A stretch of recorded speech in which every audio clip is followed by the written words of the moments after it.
Hi guys, Richard here. Welcome back to Geeks Wargaming and welcome to our latest video. And today I want to talk to you about the Horus Heresy 2.0. So the new edition has been recently announced by Games Workshop, Adepticon, and this is something that I'm really looking forward to. Haven't played Horus Heresy for a little while. I'll come on to why a bit later on. But if you're new to Horus Heresy or you are new to the channel, a little bit about me. So I have a 30k Ultramarines army, and as I was going, I filmed it and I did a small little video log of all my Ultramarines as they were being built. It's about 3,000 points in total, and I've got a Reaver Titan in there as well. And it was great fun to do. I love my Ultramarines. I think they are absolutely fantastic. Yes, I am that guy. I have a 30k Ultramarines army, and I'm quite happy about that. So, the new edition, what have we got? Well, first off, I'm going to say no leaks. I'm not using any leaks at all. No matter how big the leak is, I'm not using it. I only want to talk to you about the stuff that we actually know, the official stuff. So, let's go. We have a new logo. They are changing the logo.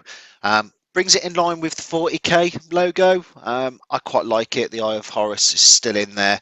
I think that there with all those helmets lying all over the floor looks absolutely fantastic. It reminds me of the season 7 trailer for the Clone Wars. When Clone Wars was re-announced, Star Wars Clone Wars was re-announced and it was coming back, there was the shots of all the clone helmets lined up.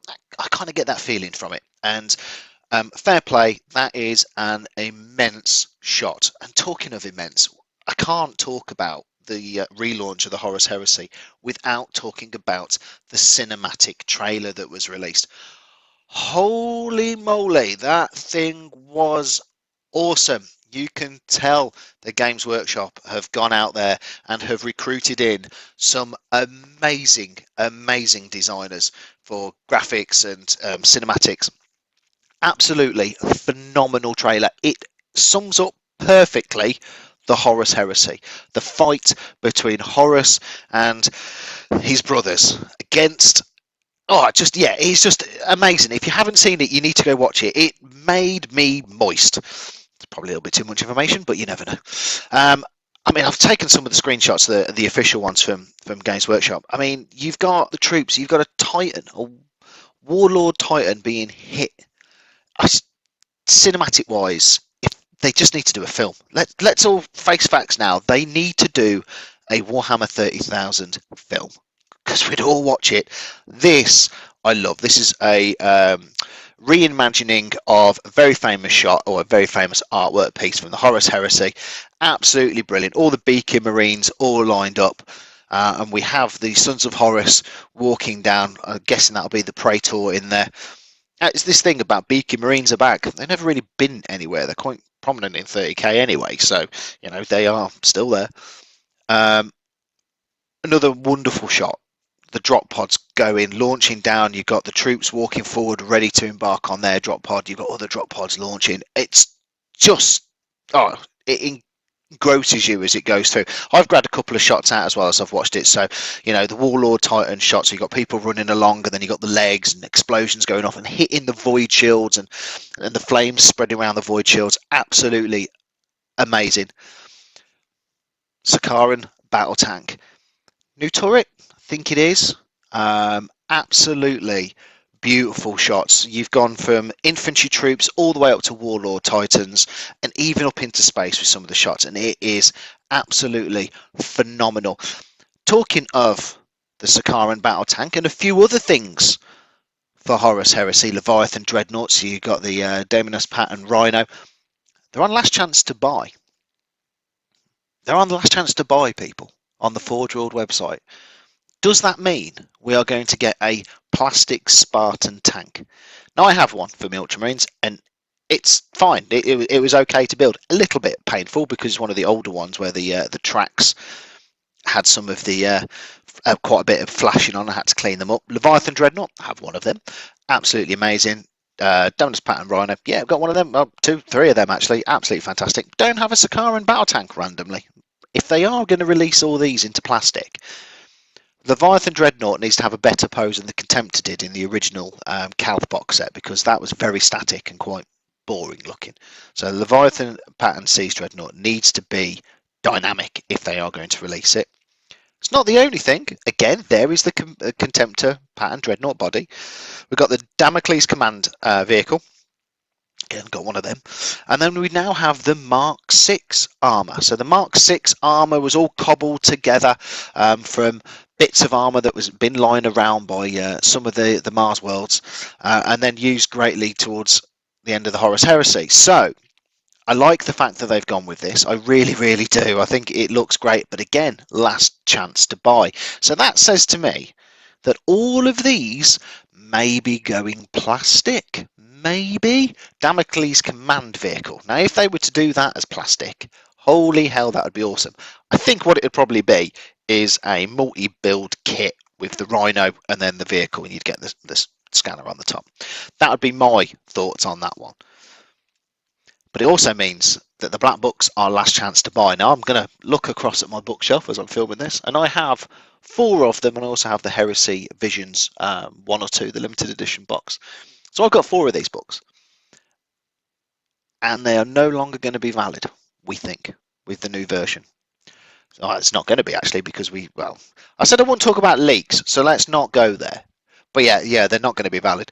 But they do look damn good on my bookcase. And I was determined to get them all as they came out, but now I'm thinking I won't be, which is sad in one way. They are beautiful books. If you've ever seen them or ever looked through them, they are stunning, including Inferno, which they messed up on, and there's people in the photographs. If you've ever looked at it, you'll see a tourist in one of the photos. He is most definitely not on Prospero. Let's talk about the new miniatures that we've seen. So obviously these have been revealed at Adepticon. The Beacon Marine. His scale, it looks like they have increased his scale. They've increased the scale of Chaos Space Marines in 40k. They're no longer the same size as their old brothers. They are slightly bigger. And I think that is what's going to happen with these guys. There has been a photo released of doing a scale comparison with an original Marine, this new Beacon Marine, and then the Primaris Marine, and it does sit in between. However, that photo, the perspective and the way that the miniature's been done, it's a very unfair height example compared to the 3 miniatures. So I haven't put that in because I don't like it. I don't think it's fair to use at all. So the new Beacon Marine, yep, he looks absolutely fantastic. We have the Sons of Horus. What's there not to like about this miniature? I think he looks really, really nice. The strap around his bolter, that's nice. Full plastic kit. You got the skull on the base, bit of detail going on. Yeah, definitely looking quite nice. How am I going to feel if I buy this box set and I have these painted up as Ultramarines or my Space Wolves, which I did start, and I put them next to an original Marine and they're smaller? Is it just the difference in Mark armor? So we say, because that's now Mark 6 armor, it's slightly bigger than Mark 3 or 4, 5. I don't know. Now, I need to talk about this guy. So this guy here is going to be a Praetor. Looking at it, there isn't any other way to go. I'm not a massive, great big fan of this model, if I'm honest. I can see that he's now started to have a look of 40k about him. His cloak, yeah, okay, the cloak's been in 30k, so I'll get it. His helm with the mask on. His chain, he's starting to turn more chaosy. Now that I like. You know, you got the pot marks on his armor. It's not Nurgle, so he's not going to get disease all over his armor, but he's got an Abaddon top knot. Top knot made famous by Abaddon all them years ago. So that's obviously a theme between that and the Sons of Horus army. And he looks quite good. But I'm not a massive, great big fan of it. I think it's too much. It's too cluttered. I mean, what's your opinions? Please leave me a comment about everything I've talked about so far in this video. Please leave me a comment below. Do you agree, disagree? What do you think? The additions of the skulls, that they're starting down that darker route, which they never had in the actual Horus Heresy, is quite nice. There's no Eyes of Horus on him anywhere. There's no Legion markings. There's no view of it on his armor, which, yeah, okay, you've got the jewels on there, but they're not the Eye of Horus. So interesting. an interesting concept model. I really, really do. So all in all, I'm actually really looking forward to this new version of the Horus Heresy.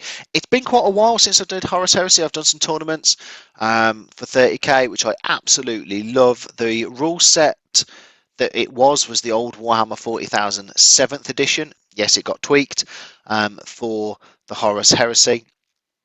And I went to all the Horus Heresy weekenders that were many years ago, and I remember being in a seminar and they said that it would follow whatever 40k did, and then obviously 40k went to 8th edition and then 9th edition, and then Horus Heresy never did, which in hindsight, looking back, is probably a good thing because Heresy works well with the 7th edition rules.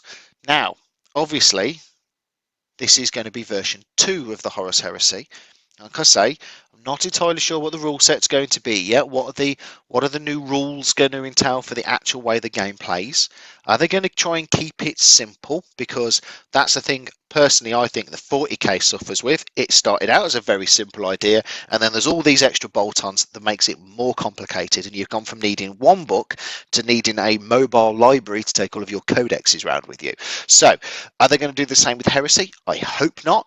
But then again, you used to have to take your big black books round when you was having a battle, or you'd pay the money for the big black book and the thin red books, which stung a little bit when you just paid £50 for a black book and then all of a sudden, or even more in some cases, but then then you'd have to go spend a £25 on a little red book.